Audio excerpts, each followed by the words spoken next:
गौतम बुद्ध हमेशा ही सही समय पर प्रवचन देने पहुंच जाया करते थे। वो आज तक कभी देर से नहीं आए थे और ना ही उनकी वजह से आज तक किसी को इंतजार करना पड़ा था। लेकिन आज पहली बार ऐसा हुआ था कि उनके शिष्यों को उनका इंतजार करते काफ़ी समय हो चुका था, लेकिन बुद्ध अभी तक प्रवचन सभा में नहीं पधारे थे। शिष्य आपस में बातें कर रहे थे कि जरूर आज तथागत बुद्ध को कोई जरूरी काम आ गया होगा, वरना वो हमेशा ही समय पर आ जाते हैं। शिष्य ये बातें कर ही रहे थे कि तभी अचानक गौतम बुद्ध अपने हाथ में कमल का एक फूल लिए वहां आ पहुंचे और एक पेड़ के नीचे लगे आसन पर आकर बैठ गए। आश्रम में करीब 500 शिष्य थे जो उनका प्रवचन सुनने के लिए बुद्ध का इंतजार कर रहे थे।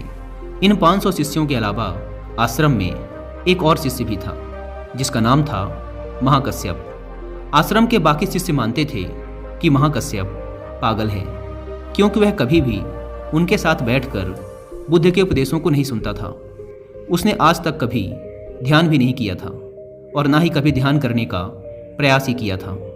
वह बस पूरे दिन चुपचाप किसी पागल की तरह आश्रम के एक पेड़ के नीचे बैठा रहता। ना ही उसके पास कोई बात करने आता और ना ही वो किसी से बात करता। जब उसका मन करता तो आसपास के गांवों में जाकर थोड़ी सी भिक्षा मांग लेता और भिक्षा में जो कुछ भी मिलता उसे खाकर उसी पेड़ के नीचे फिर बैठ जाता। वो बस पूरे दिन आश्रम के पेड़ पौधे, आसपास बिखरे पत्ते, घास और आश्रम में आते जाते भिक्षुओं को ध्यान से देखता रहता। सभी का विश्वास था कि वो एक धार्मिक इंसान नहीं है।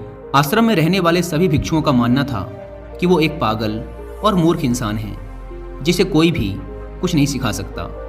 तो आज के दिन गौतम बुद्ध आए और आकर आसन में बैठ गए। बैठते ही उन्होंने अपने हाथ में लिए कमल के फूल को देखना शुरू कर दिया। शिष्य इंतजार कर रहे थे कि बुद्ध कुछ बोलेंगे, लेकिन बुद्ध कुछ भी नहीं बोले। वो बस उस कमल के फूल को ध्यान से देखते रहे। बुद्ध उस कमल के फूल को देखने में इतने खो गए, इतने ध्यान मग्न हो गए कि कब मिनट घंटों में बदल गए उन्हें पता ही नहीं चला। कई घंटे गुजर चुके थे, लेकिन बुद्ध ने एक शब्द भी नहीं बोला था। वो बस उस कमल के फूल को देखे जा रहे थे। अब वहाँ बैठे 500 शिष्यों के अंदर जोरों की बेचैनी मचने लगी। सभी इंतजार करते करते परेशान हो चुके थे। तभी अचानक वहाँ बैठे भिक्षुओं को पीछे से किसी के जोर से हंसने की आवाज़ आई। उन्होंने पीछे मुड़कर देखा तो उनके आश्चर्य का ठिकाना ना रहा। महाकश्यप बुद्ध की तरफ देखकर जोर जोर से हंस रहा था। इतने सालों में लोगों ने आज उसे पहली बार हंसते हुए देखा था।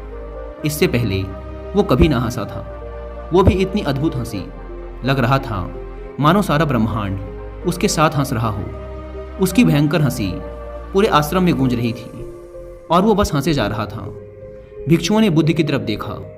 वो अभी भी उस कमल के फूल को ही देख रहे थे और उनके आंखों से आंसुओं की धारा बहे जा रही थी।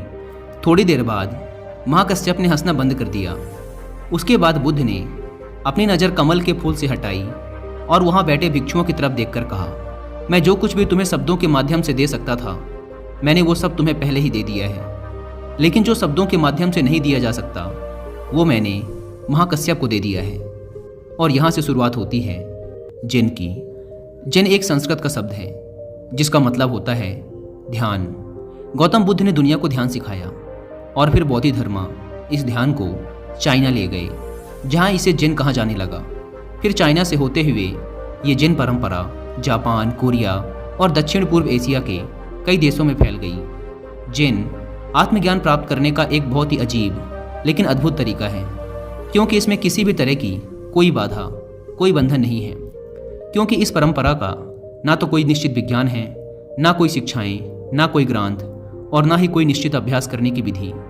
बस आपको अपनी आंखें बंद करके बैठ जाना है और इंतजार करना है। फिर यह घटना आज नहीं तो कल आपके अंदर घटी जाएगी। जैन परंपरा में ध्यान करने का कोई निश्चित तरीका नहीं है। इसमें बस आपको जागरूक होकर ये देखना होता है कि आपके दिमाग में किस तरह के विचार उठ रहे हैं। लेकिन आपको उन विचारों में उलझना नहीं है, बस उन्हें देखना है। एक विचार उठेगा और फिर वो अपने आप गायब भी हो जाएगा।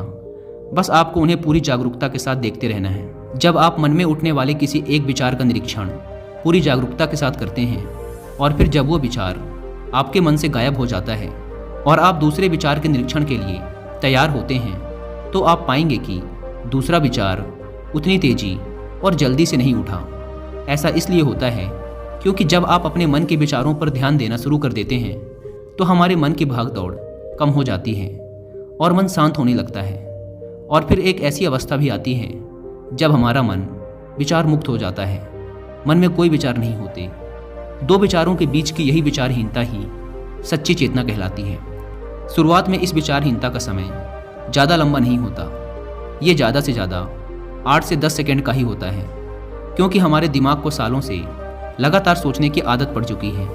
लेकिन अगर हम लगातार प्रयास करते रहें तो धीरे धीरे विचारहीनता का ये समय भी लंबा होता चला जाएगा। और ये समय जितना लंबा होगा उतना ही हम जिन को समझ पाएंगे, ध्यान को समझ पाएंगे और उतना ही हम खुद के और करीब होते चले जाएंगे।